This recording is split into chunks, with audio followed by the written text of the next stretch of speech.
does. All right, so America me up after the most American thing that we could have done. If you thought that was American, let me tell you about a patriot by the name of Shawn Nelson. Now, this story's been told many times. Okay. In many different ways, but I think part of the story, the best part, his entrepreneurial spirit, that's what really gets left out. So have you ever heard of the 1995 San Diego tank massacre? No, I have not heard of Well, let me tell you, sir. Like, just feast your eyes on this, and then we'll run it back. Get a look, okay? So this is Shawn Nelson piloting a tank through the streets of San Diego in 1995.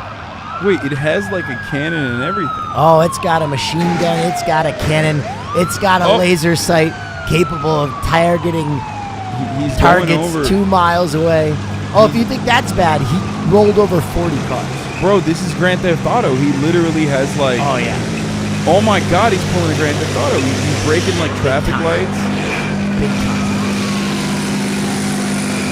So let's go ahead and pause. Let's dial.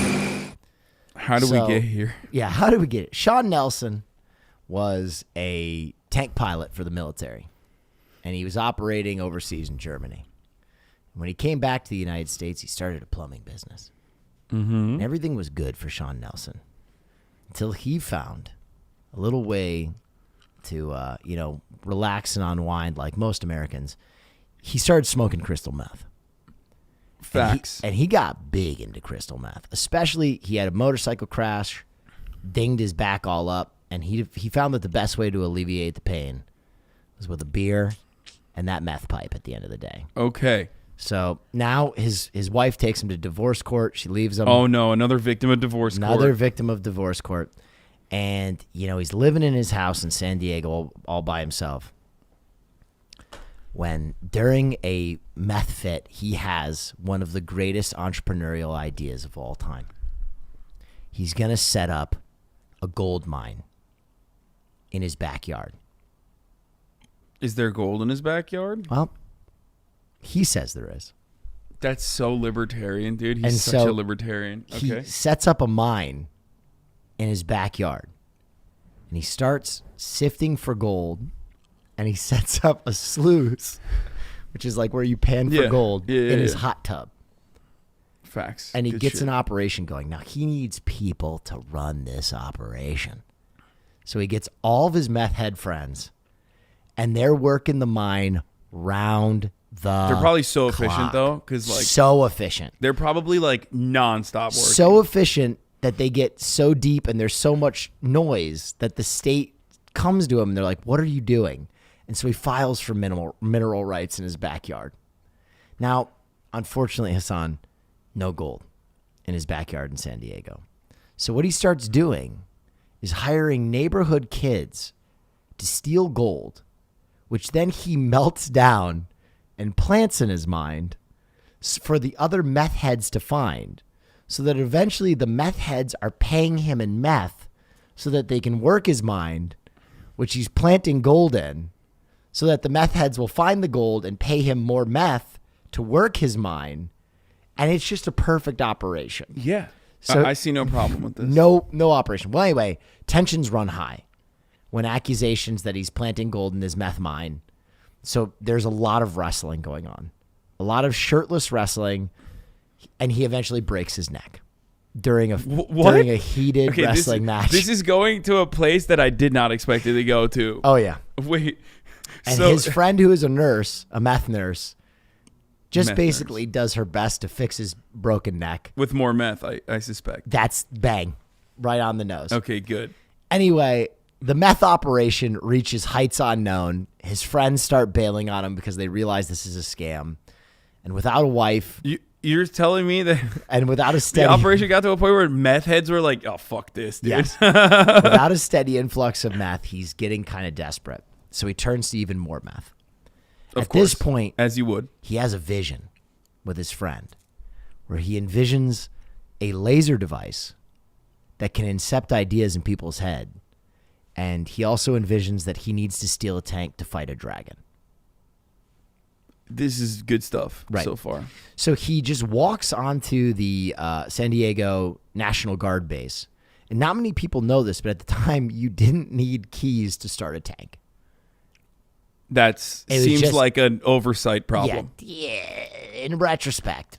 Yeah, kind of fucked up there. So he just walks onto the San Diego National Guard base. Are we sure you need a key now for tanks? Yes, I'm fairly sure. And he just push starts one of these tanks.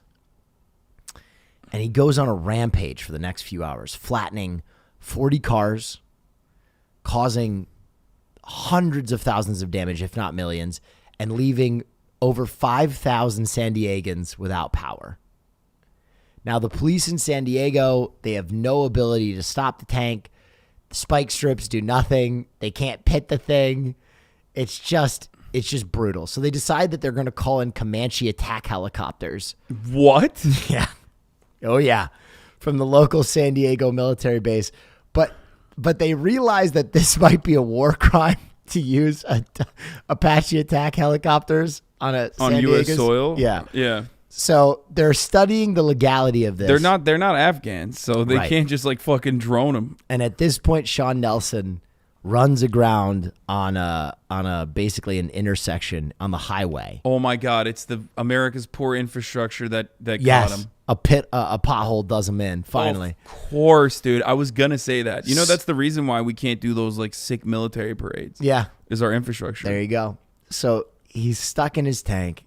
And they finally get this thing open, and they just shoot him. Oh, wow, they shot him. They shot him before they asked him any questions. That's they just fucked open up the hatch and kill him. That's fucked up. But because of this, it literally changed how Americans store military vehicles and weapons nationwide for the rest of history. Because of this meth entrepreneur. Yeah, methpreneur. And I maintain that if San Diego had given him those mineral rights, he'd still be mining to this day. Yeah, and stealing with children, using children to steal. You know, let's not look a gift horse in the mouth here. I mean, this guy, he literally built a jobs program for addicts. Yep. Okay, he was teaching kids the importance of good work ethic early on. That's right. Okay. He was, he was a big advocate for modern medicine. Yep. He would also inspire another tank rampage soon after called the Killdozer.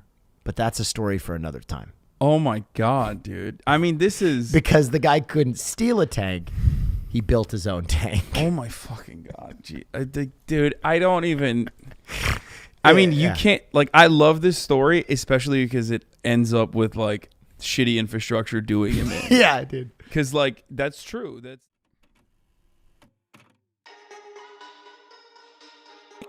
I'm saying it, dude.